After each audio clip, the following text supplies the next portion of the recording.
Hi everybody, I'm Shane. Today we're trying out our 3-point soil conditioner. This soil conditioner that we have here today is a 96-inch version. We sell a 72 and an 84 as well. The 96-inch version comes in at a weight of over 1,400 pounds, has 120 carbide tip teeth that are welded to a 10-inch diameter tube that has a 1/4 inch wall thickness. So we did a little experiment here to see how well these teeth can stand up against rock. This looks like a pink granite. I hit it for a pretty long time. You can see all these teeth here have white marks on them where they've contacted the granite, and it's really hard to tell if anything actually happened to them. And they don't look like they certainly aren't broken. I can't even see that. You can't even see that there's any chips out of them. But it certainly was taking chunks out of the rock and took a lot of flakes off the side of this. So yeah, we hit her pretty hard, and those teeth, that carbide is super hard. It really held up well. That is the kind of tooth that you want for the best ability to dig, but also withstand those tough conditions of hitting rocks like you're going to see in a landscaping application. One thing I want to point out about the steel teeth on the drum is that we weld these in a spiral pattern. So there's 4 lines, each consisting of 30 teeth on this 96-inch drum. And the reason they're in a spiral is so that you don't have straight lines of teeth engaging the dirt at one time. Some other brands do that, and what happens is you get a pulsing motion where you're kicking up large waves of dirt, and you don't get a very nice level finish after that. Not only that, it stresses your drive components in a pulsing manner.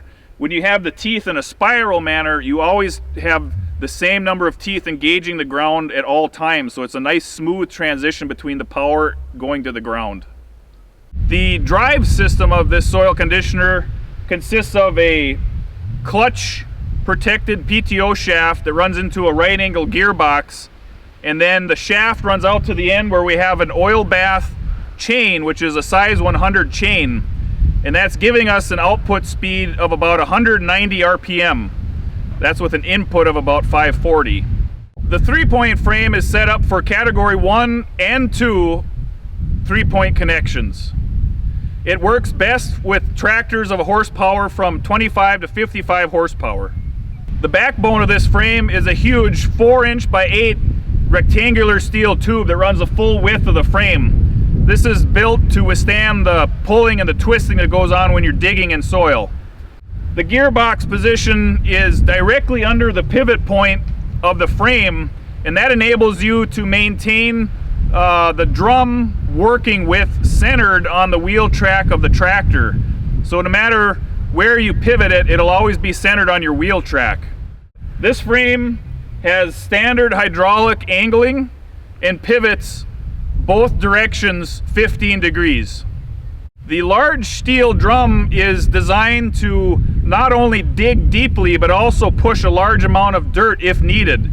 That's handy for landscaping jobs where you're leveling and filling in low spots such as divots or bumps.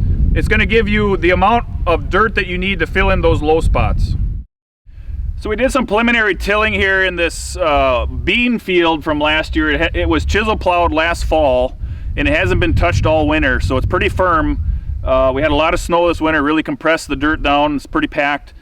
This area also has a lot of small rocks in it, so I wanted to show you what the benefit of a large 10-inch drum is doing for us in this rocky soil. It's actually collecting all these rocks, and you can windrow them to a side to collect them and carry them somewhere, or you can use this to pull them all to one side. So it's just like we're picking potatoes here. These rocks with a smaller diameter drum, they're more apt to get kicked over the drum because the drum is so short.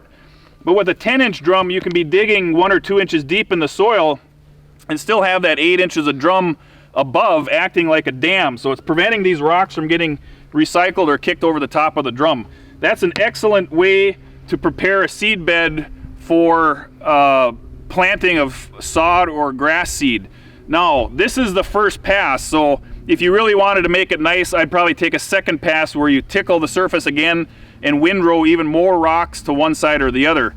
But you can see what it's doing here with just one pass with collecting these rocks. When I get to the end of the run and I lift up the conditioner, it's leaving this pile at the end. So you can see it's really removing a lot of rock. So one thing I wanted to point out about the bearing that we use is that it's a shielded design. So that's different than a standard bearing that just has a lip seal between the inner and outer race. This actually has a metal shield which is pressed on the inner race and protects the rubber seal from being damaged if you get some material wrapped on it. So it has this metal shield on both sides of the inner race that turns with the shaft. So if you get any debris on it, like vegetation or something, it's not going to damage that rubber seal that's hidden behind it. The wheels are an 18-inch diameter urethane wheel, so they'll never run flat. They're very tough. They are adjustable. The arm has a few different positions here that you can adjust with a pin. The main adjustment for height then becomes the 3-point arms itself. We offer an optional wing kit that can be bolted on the sides. This is works well for when you are wanting to level a soil before you do planting of sod, for example. It enables you to push a larger pile of dirt without a lot of it sneaking around the outsides of the drum. On the front side of this frame, we have a rubber mat which is bolted to the frame itself. It's bolted with slotted holes so you can adjust it up and down about 1 inch. It works best to move it up if you have dirt that has a lot of debris in it, such as vegetation. It won't plug as easy. It'll kick it over the drum. If you have an area where you're working with a lot of dirt clumps, you might want to move that fence down to keep the dirt in front of the drum so it gets pulverized more and more. So this is a good example of what a soil conditioner can do in an area that's already been tilled. This example is a garden that was disked. There's some sticky soil here down a low spot. We had big clumps like this, but you can zip along at a pretty good pace. It breaks up the clumps and it leaves a nice level, firm seed bed that's somewhat firmed up, but it also has some nice texture to it, so it's not as prone to wind erosion. An example where you might be using this would maybe be in a development where you're building homes or a road construction site where you have a roughed-in ditch and you go in and you level and smooth and break up those clumps before they lay down or spray seed on it for grass.